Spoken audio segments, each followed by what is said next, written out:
Hello and welcome to Unleashed.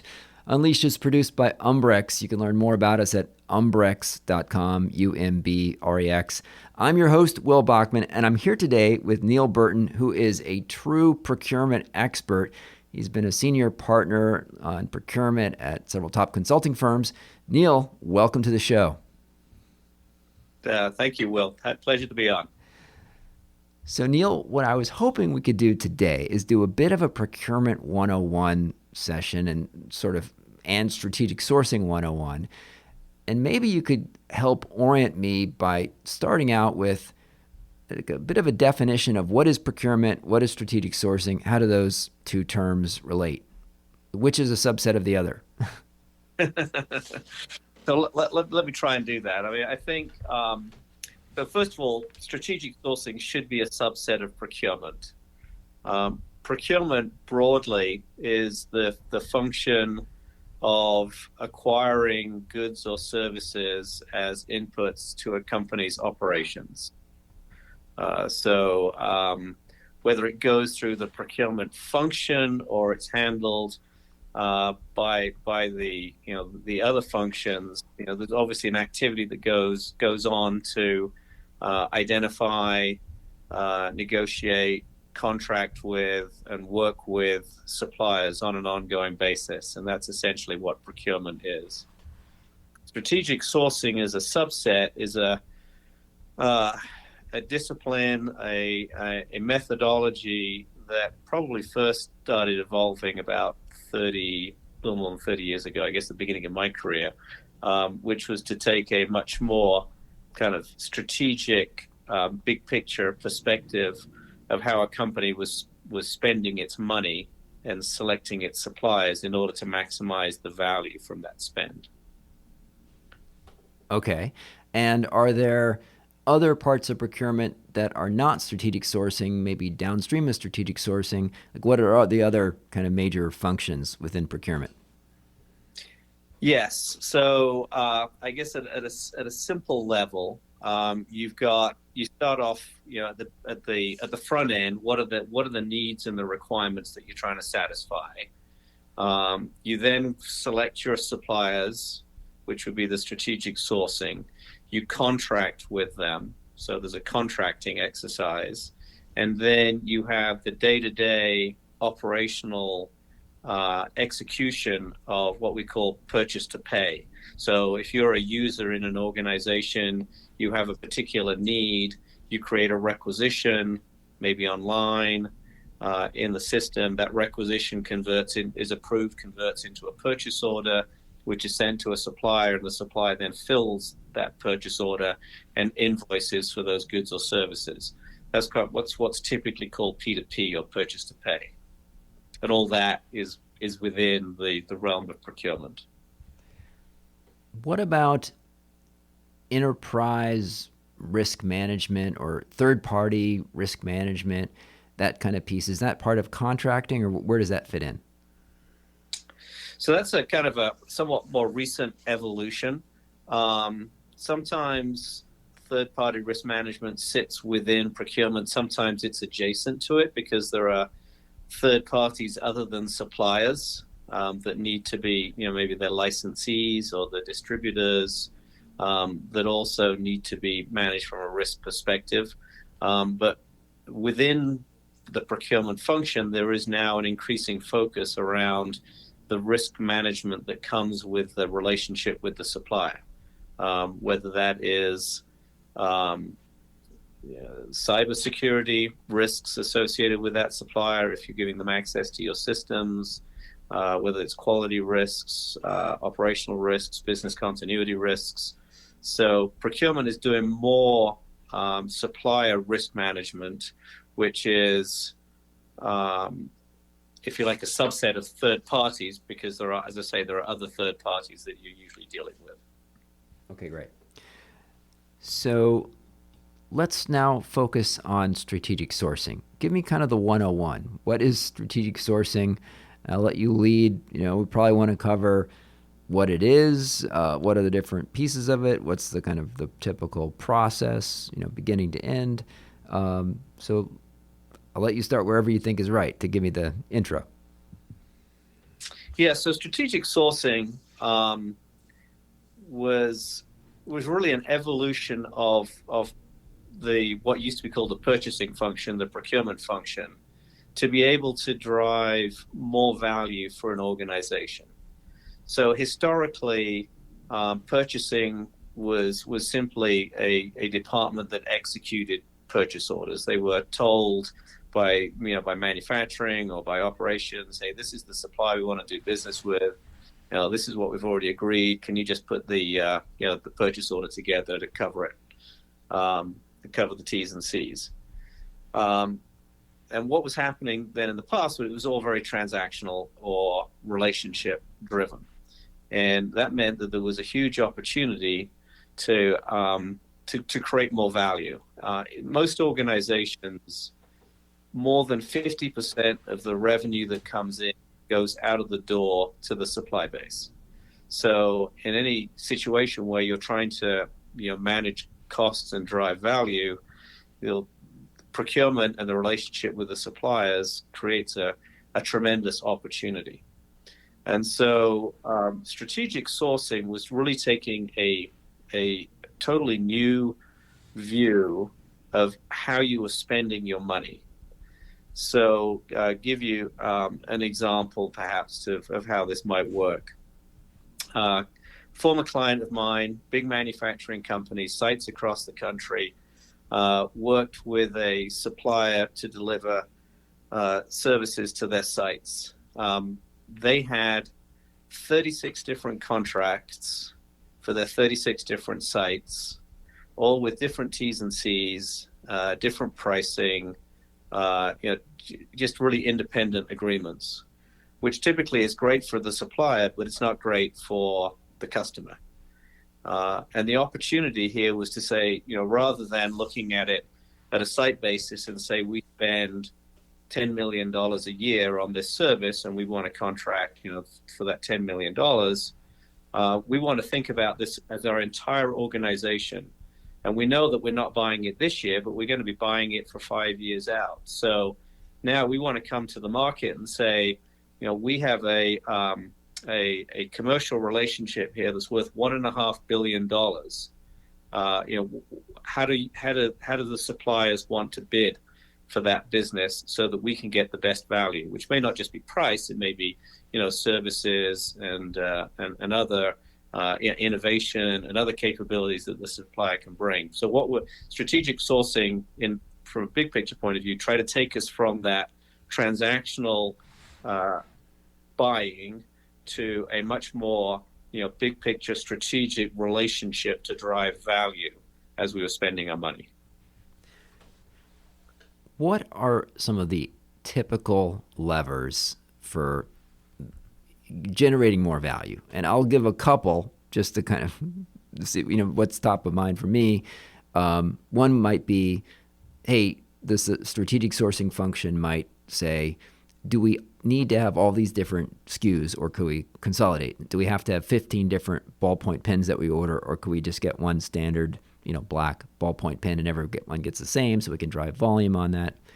I think another one that I've heard about is, can we reduce the number of vendors, maybe like in your example, so that we can deal with fewer larger vendors and have deeper discounts or more strategic? Another one might be, in your example, even if it's the same vendor, instead of having 36 contracts, could we have one contract where it's standardized and then it's maybe less even expensive for us to manage it because we don't have to have 36 contracts and we have more visibility, or maybe you get greater reporting. But those are just sort of three that I've heard about. What's a longer list of other types of value creation that strategic sourcing would do? Yeah, so there are a lot of different levers. Carney actually has what they call the chessboard, which has 8 by 8, 64 different strategies that can be deployed in strategic sourcing.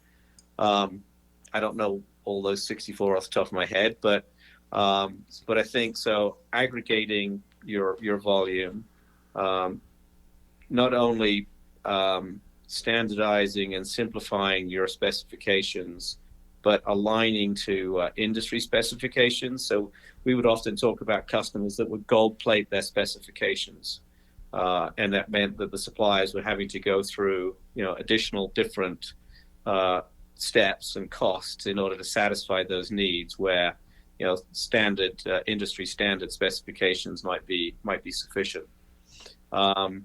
Creating new competition is another lever. So early on in the days of strategic sourcing, Adam Opal was doing a huge program to drive out costs, and they had traditionally bought their components within Europe, whether that was in Germany, in Austria, from Italy, from the UK. Their strategic sourcing program started inviting bids from South Korea and from other, Brazil, from non-traditional sources. So creating new competition into the environment was very powerful, even though they may end up finally sourcing from their traditional suppliers. They'd shaken up the industry. There can be process improvements. So the way that we're perhaps communicating requirements, forecasting requirements, receiving the materials, paying the bills, is another opportunity for improvement.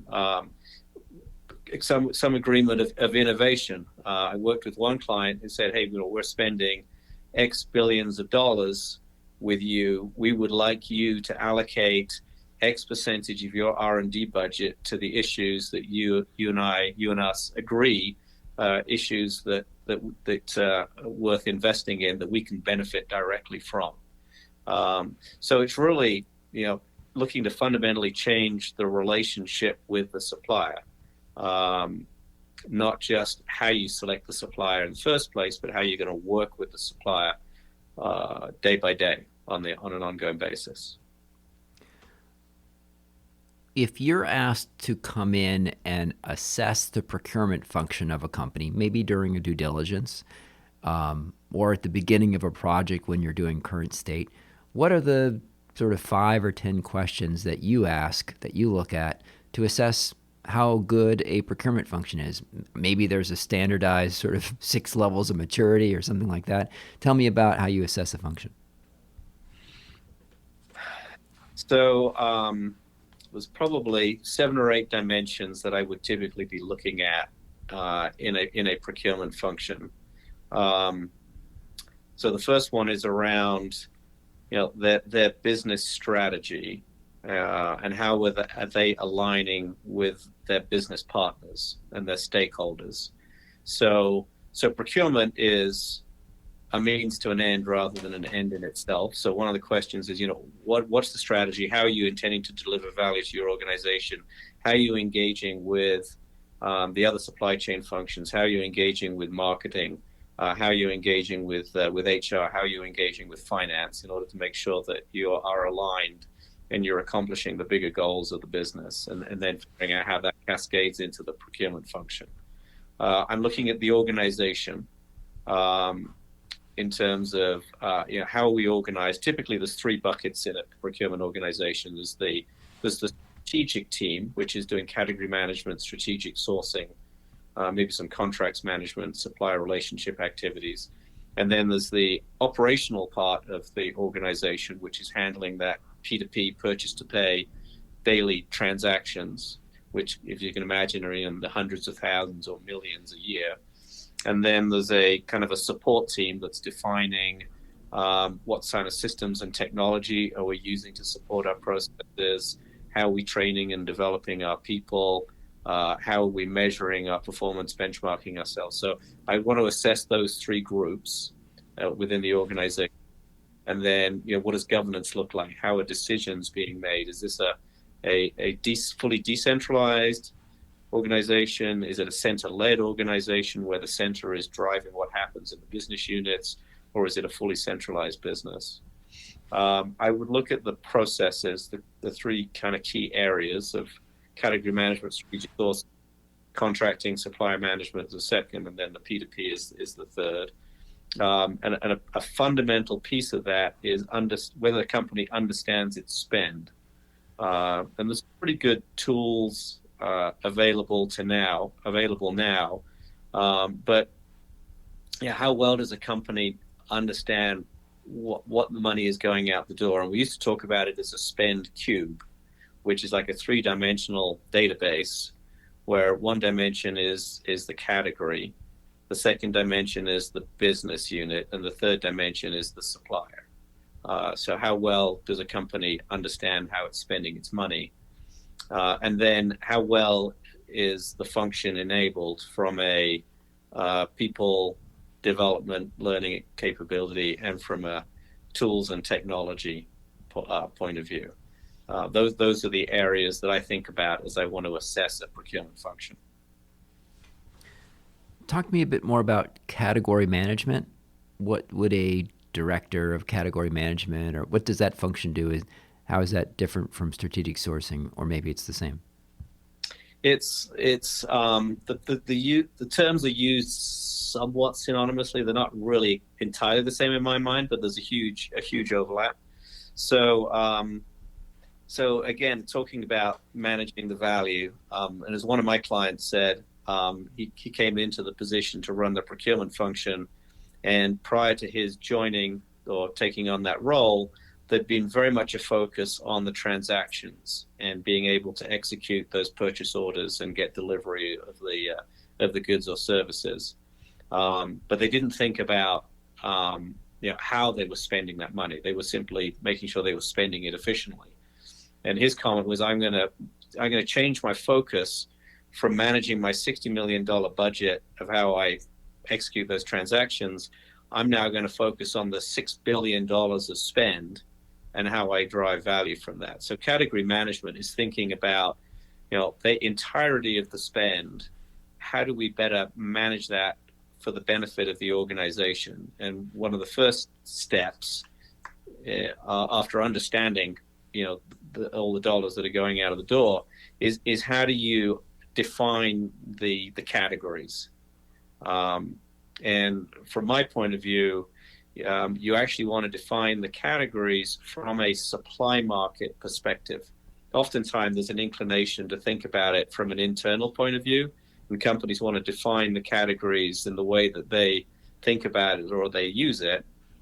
But to have the biggest impact with the supply base is to think about it from a supply-based point of view.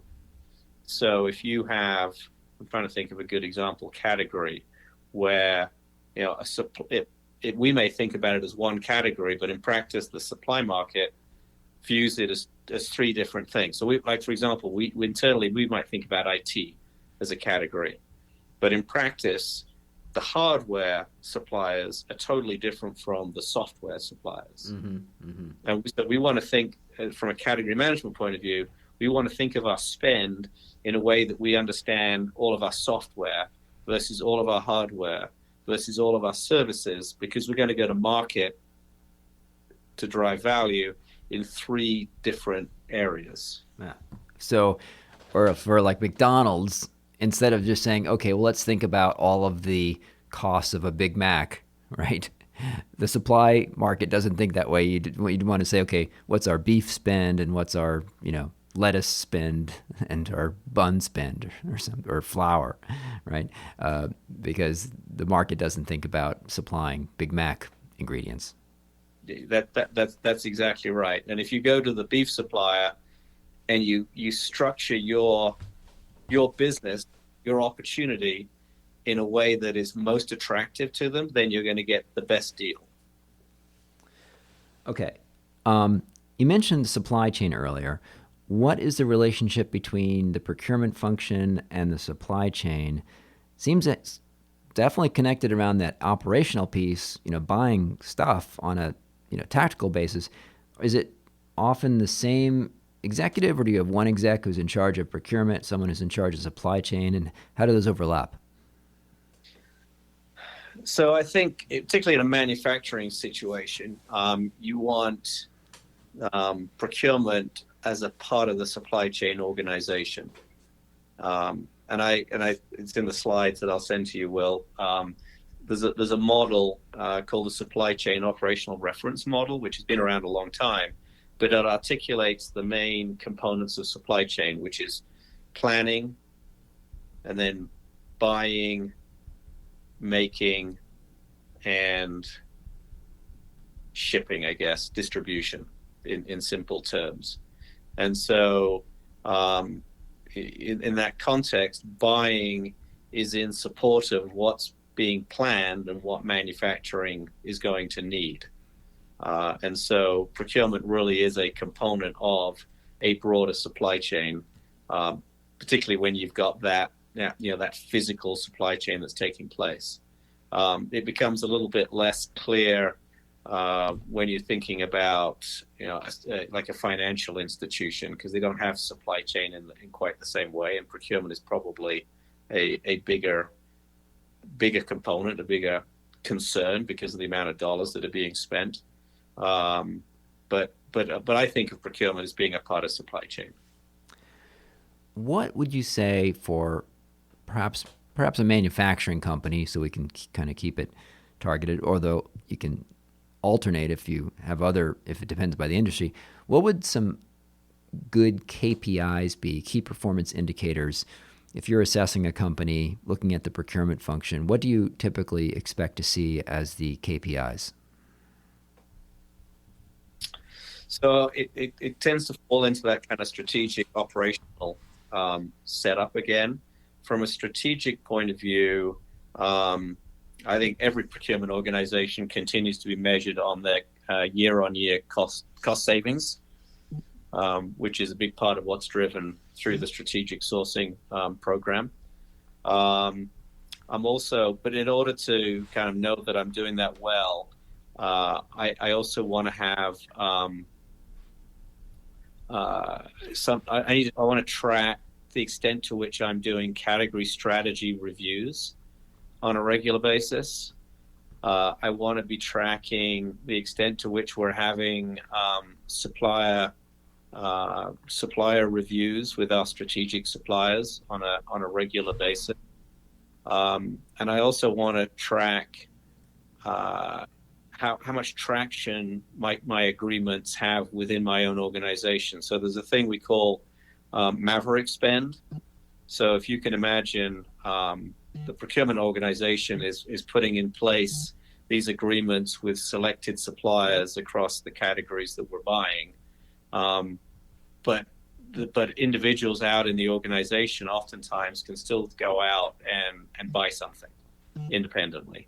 So if I don't have the right strategy, or if I haven't implemented the strategy effectively, I've got more of that maverick buying going on around or outside the procurement function, which I want to minimize. And then I also want to get an NPS, a Net Promoter Score, from my business partners. How supported do they feel as we're working with them in selecting the suppliers and managing suppliers that they need to work with? And then from a transactional point of view, what's my cycle time on POs? What's my order fill rate on my POs? What's the invoice accuracy on my POs? I think more and more I want to look at what I call the touchless order. So it's all automated. Just when the user creates a requisition, they can find the item they want in a catalog. It's approved. The PO automatically is sent to the supplier. The supplier fulfills the order. The invoice is correct and is therefore approved automatically, and the supplier gets paid. And procurement on that, doesn't actually have to individually touch that transaction at all. That's another area that is a good thing to measure, because it shows how well we're automating our transactions. Getting specific on consulting, a lot of listeners of the show are consultants, and they often are trying to, one of the steps is to kind of get through procurement, right, to get signed up.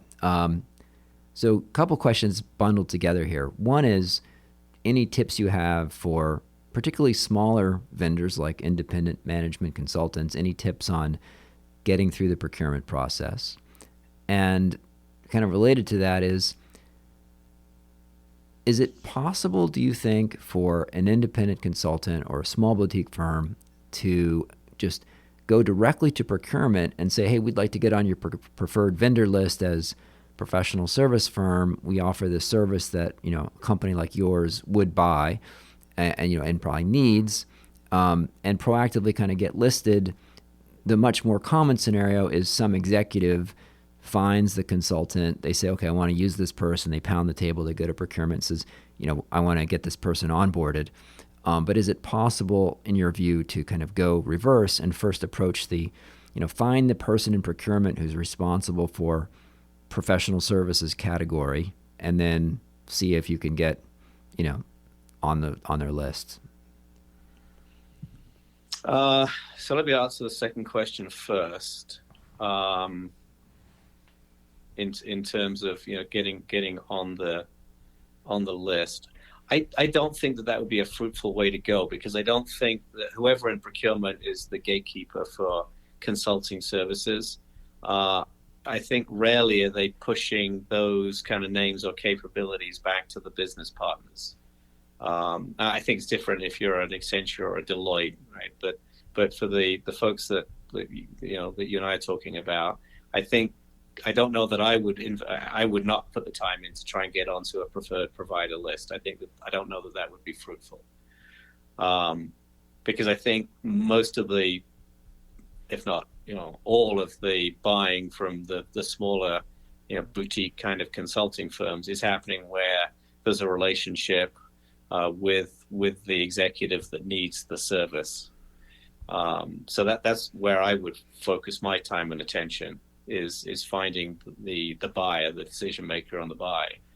I think separately, though, in terms of working with procurement, and I saw this at the last firm that I was with, is that oftentimes people would view procurement as the enemy, which was not a healthy way to try and navigate the process. So I think, and they would try and avoid working with procurement. My approach is to try and engage with procurement. Oftentimes they have a process they have to follow, to work with them on that and try and build a relationship with the individual in procurement who's the gatekeeper, because they want to work with people they like the same as everybody else does. So if you can build a relationship, you're much more likely to be able to navigate the procurement process that's being imposed successfully and have a friend on the right side. And if you can build that relationship, then it's going to make it much easier to get your contract agreed and your rate agreed and so on. What goes on inside a company when an executive finds a consultant, an individual or a boutique firm, either way, and they talked to the person, they got it, they already kind of agreed on the scope of work and everything. Walk us through what goes on inside a company when that procurement goes to their point of contact, the head of procurement or a director in procurement says, hey, we want to onboard, Jane Smith advisory firm. What happens then? So it's going to vary a little bit on the culture. Some organizations have got a much more structured culture, and there may be resistance to trying to use a firm that's new to the organization. But typically, the executive who wants to retain a consultant, A, owns the budget, and B, is senior enough that they can work outside the system a little bit. So, if it's the COO or the EVP or an SVP who says, hey, I've got this business issue, I want to use this help, I've got a budget for it, I just need help putting the contract together. For the most part, while procurement might be a little ticked off that they get pulled into the process after the fact, I think it's pretty rare that they're going to say, no, you can't do that. Now, I think, so I've had some clients on the manufacturing side that are more structured and rigorous and may say, no, this is our preferred provider. But most organizations I've been in, if it comes to procurement as a done deal, well, they'll grumble and they might be kind of jerks going through the process. They're not going to stop the EVP or the SVP getting what they want. Yeah. And then what should you normally, so, and then sort of what are, let's say that they say, okay, well, we'll grumble a little bit, but fine, we'll do it.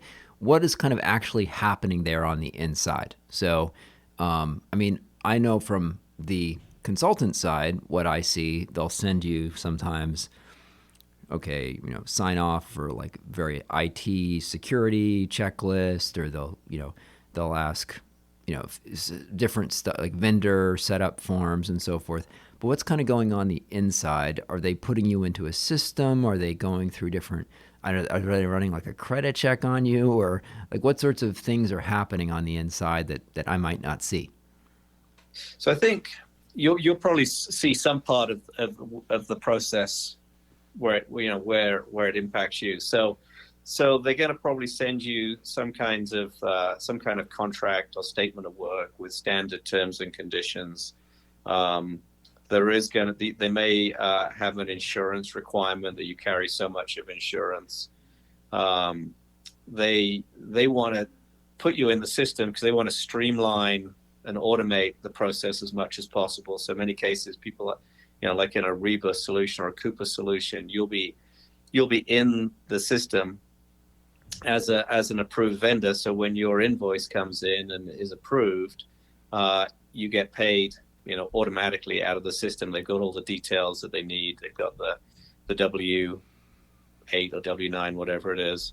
So all the paperwork is there. So there's kind of a checklist that they have to complete depending on what services you provide. You mentioned cybersecurity, insurance, perhaps NDA, perhaps the data that you need to have in order to get paid. Those are the kind of all the things that they're trying to complete as you come on board. And the more organized, structured clients will say, look, you can't start until we have all of this done. Sometimes you can negotiate some of that. I mean, in the past, I've had clients come to me and say, we want you to carry $5 million of insurance. And I come back and say, look, I'm already carrying $1 million. This is the work that I'm doing. I don't understand why you need more than that. And they'll say, yeah, that's fine. $1 million's fine. So I think they're trying to get you set up, go through that checklist, make sure everything's in place. Some things there's some latitude, like the cybersecurity, probably not so much latitude as they get you set up. But once you're in, what I find often, then you can say to another executive at the same client, hey, I'm already in the system. It's easy to do business with me because I'm already set up and ready to go. Awesome. Let's talk a little bit more in detail about strategic sourcing. And I know you've put together kind of 101 training for some of your clients. So give me maybe a bit of a case study. What would be an example of how strategic sourcing works? Maybe a classic example at a manufacturing company, if they were perhaps less mature in that function and they're coming in and they're upgrading and strengthening it. What's something that you would do early on to start putting some more strategic sourcing rigor in place? I'll let you take that wherever you like. Okay. So in order to get rigor, you need a consistent methodology. And we used to have what we call the 7-step methodology. When I was at Carney, I think McKinsey has a 5-step, PwC has a 12-step list, but having a clear methodology of a step-by-step that you're going to go through. So if I try and think of a case study, and this first one that comes to mind, we did photocopiers at a client of mine, and they were spending, I think it was around $25 million a year for photocopiers. And they thought, okay, maybe here's an opportunity to drive some benefits. So let's take a deep dive. So we started looking. The contract was about 10 years old and had gone through a series of automatic renewals. So it hadn't gone out to market for 10 years. And then we started looking some more, and we go, well, not only are we, leasing the copiers from them, but we're buying the paper and the ink from them as well. Even though we have a separate office supplier that could deliver that too. And then we find that because executives felt that it was too far to walk down the hallway to go to the copier, they'd actually independently bought, from Best Buy or whatever, a desktop copier. So there was lots of other copiers floating around that weren't part of the network. And the default on the copiers was one-sided, and it was easy to copy in color.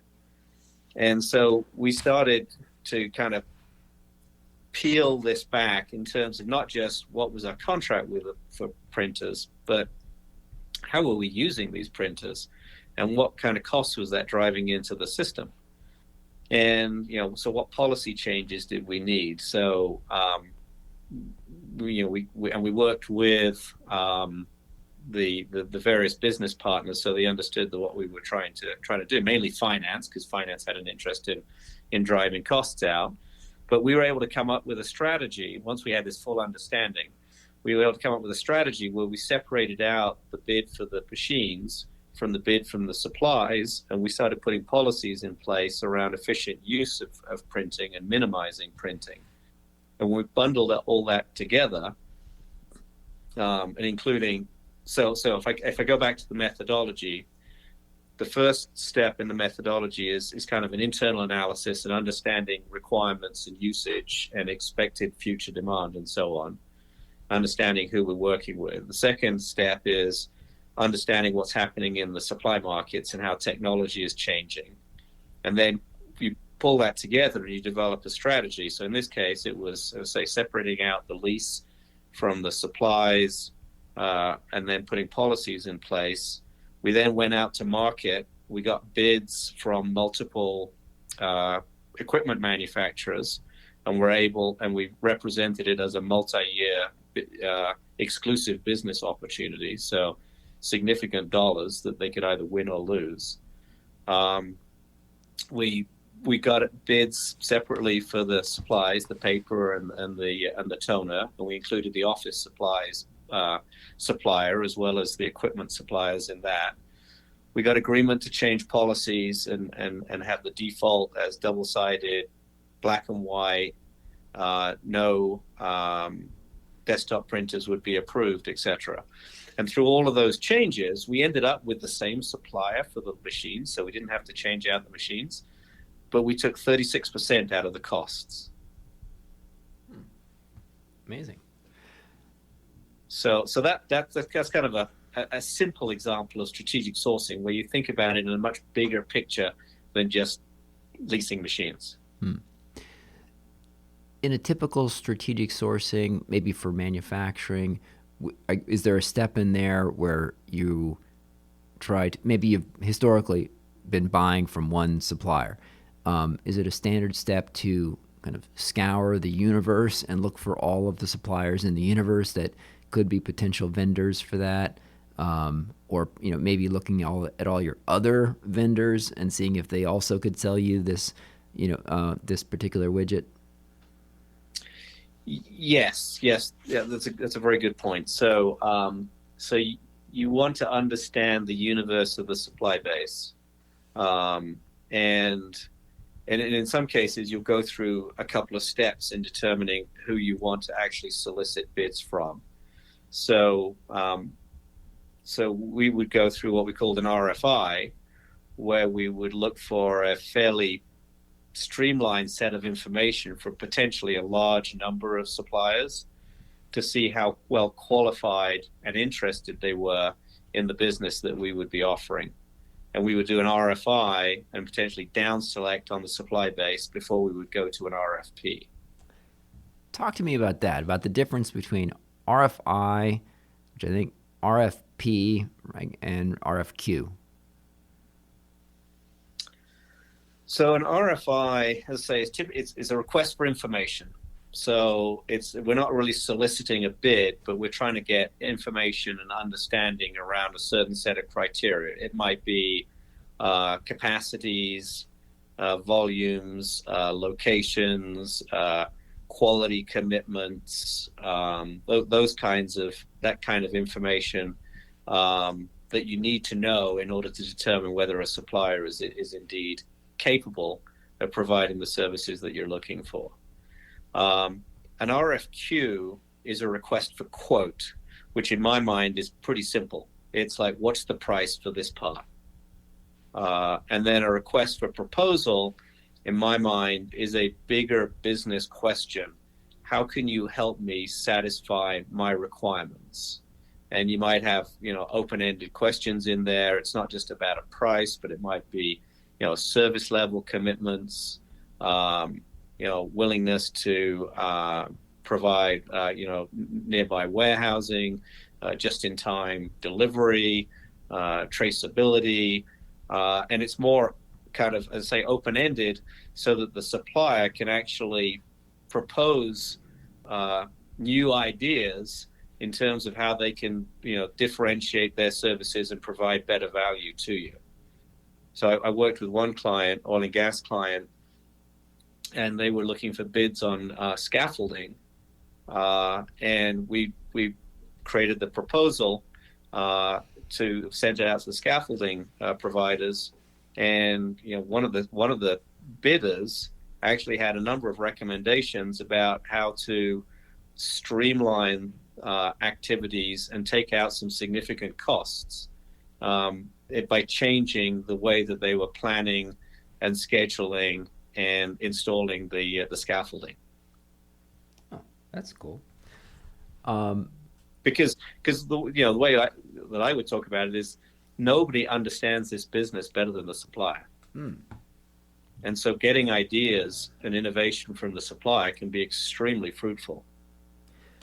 So you typically start with, if you have a large number of vendors, you might start with an RFI, request for information, just to get a sense of who might be qualified, and then a smaller number of people, you'd send them maybe an RFP, unless you're just wanting to get prices on the specific item that you want to get. You don't want to fuss around. Then you can just do an RFQ, request for quote. How much is this widget XYZ? But if it's like a bigger kind of strategic issue with lots of potential dimensions, you do an RFP. Yeah, so I would argue that if it's true strategic sourcing, then the RFP is the tool that you want to use. If it's simple small s sourcing, then maybe you're using an RFQ to satisfy a particular need.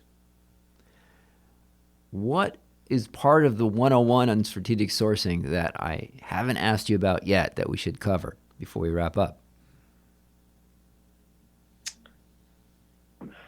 Good question. So I think a couple of thoughts came to mind as we were talking. One was, I mentioned the knowledge of the suppliers. One of the things that I've always found really effective is inviting the incumbents in to explain their business to us, because it's a massive education, both in terms of how their business works, but how we work with them. And oftentimes, I mentioned the gold plating earlier on, right? Oftentimes we are driving costs into the service because of what we do. Another little anecdote, I was working with a different oil and gas company. They were buying these huge turbine machines, heavily engineered. And each time that they ordered a turbine, they were custom engineering it to the specific requirements of that particular need. And as a consequence, they had like a 2-year lead time on these turbines, which was impacting the ROI on these big projects. And we were working with them, set up this executive level conference over a couple of days to talk about the business relationship. And the supplier came in and said, look, you do all this custom engineering, which means that we have to do all the custom work on our end, and that's what's driving a lot of the lead time. So, but if you look at it, you basically order 6 different types.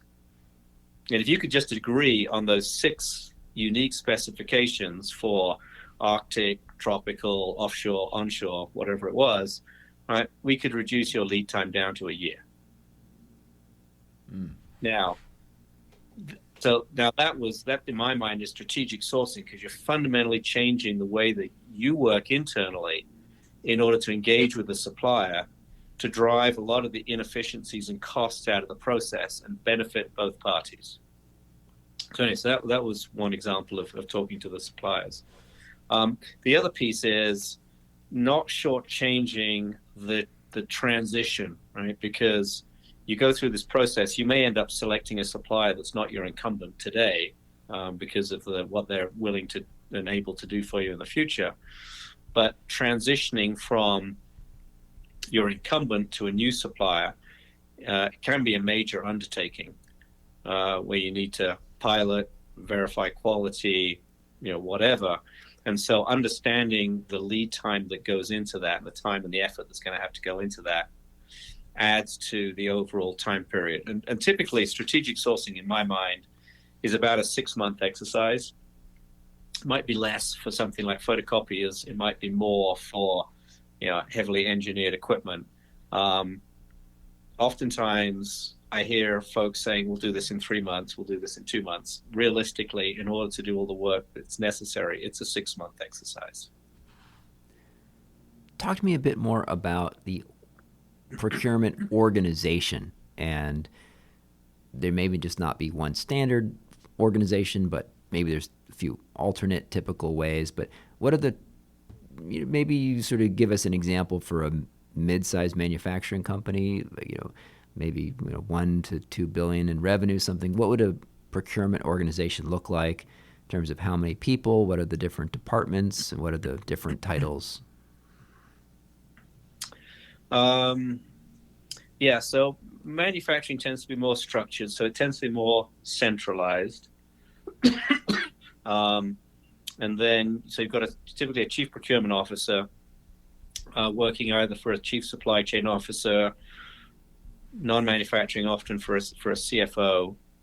Under them, as I mentioned a little bit earlier, you typically have category management, which often will have strategic sourcing as a part of it, contracting, and then P2P operations, and a COE function that's helping to define processes and metrics and development and so on. In terms of scale, I'm not sure if I'm a good judge at that size. Most of my clients have been bigger than that. All right, what bigger clients? And what's a typical thumb rule, if there is one, for every $1 billion of spend, you need this many people in your procurement organization? I'm going to struggle on this one a little bit. I think probably, if I look at one of these, big oil companies, you've probably got in procurement alone 800, 1,000 people. Wow. Of which it's a relatively small percentage that works on the category management, strategic sourcing, and many more people working on the transactions, quality, accounts payable, invoicing, expediting. In some cases, warehousing gets included in the procurement function. Depends. But it can be a big organization. Niul, this has been a fantastic discussion. For listeners that want to find out about your practice and follow up with you, where would you point them online? So online, I have a website. It's niulburton.com, which is spelled NIULBURTON.com, which gives an overview of what I do and an easy way to link with me if you have any desire to do so. Or my email is neil@niulburton.com. And take a couple minutes and tell us a little bit about your practice. So what sort of clients are you serving now that you were previously a partner at large consulting firms? Now that you're an independent consultant, tell us a little bit about the types of work that you're doing. Sure. So my work is essentially splits between two areas. One is I'm working with some procurement solution providers, either AI or SaaS technology providers that are up and coming and looking to see how they serve procurement organizations more effectively. And then the second area I work in is supporting CPOs and their direct reports, either on kind of general, advisory in terms of how to go about design, approach a procurement transformation, or in some cases some specific components of that procurement transformation. Whether that's one area where I've done some work is helping organizations go through a strategic sourcing of professional services, which is a confluence of my experience working in procurement with my experience working in large professional services organizations. Fantastic. And I think that you mentioned that you would have some kind of 101 slides on the basics of procurement, and might send those to us. So we'll include a link to download those slides in the show notes. Fantastic. Yeah, and I'm sure there'll be plenty of opinions on my view of procurement. So I'm happy to hear feedback as well. Thanks a lot, Niul. This has been a great discussion. Listeners, if you are so inclined to give the show a 5-star review on iTunes, but otherwise don't worry about it, you can review the show on iTunes, and it does help others discover the show, and it's much appreciated. Niul, this has been great. Thanks so much for your time. Thank you, Will. I really appreciate the opportunity.